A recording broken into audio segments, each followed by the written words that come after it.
আর ক্ষয়ক্ষতির পরিমাণ যদি আপনাদেরকে বলি, আমার পিছনে দেখতে পাচ্ছেন এই যে এখানে আমের দেখছেন কত বড় লাগ। এই আমগুলো মাত্র একজন মানুষে কুড়াইছে এই আমগুলো, তাহলে কি পরিমাণ আম গাছে থেকে পড়েছে শুধু একবার ধারণা করেন আপনারা। আর যদি আপনাদেরকে দেখাই এই ডালটার পাশেই আর একটা এই যে শাগুয়ানের ডাল ভেঙে গেছে, তাহলে আপনারা কল্পনা করুন যে কি তীব্রতা ছিল ঝড়ের, কি বাতাসের গতি ছিল। এই যে এখানে কিন্তু এই যে শাগুয়ান গাছের ডাল হচ্ছে ভেঙে পড়েছে এখানে এই আম গাছটার উপরে, সাথে নিম গাছের ডালও।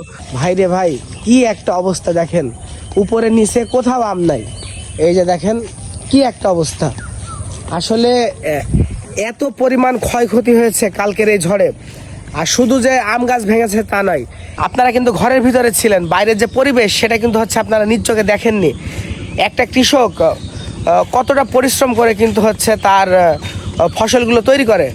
এই যে দেখেন এত সুন্দর একটা গাছ, কত আম ধরেছিল গাছে, গাছে কিন্তু হচ্ছে আম নাই বলতে গেলে চলে, খুবই একটা কিন্তু বাজে অবস্থা। এই গাছটাতে দেখেন, এই গাছটাতেও আম নেই, প্রচুর আম ছিল এইসব গাছগুলোতে।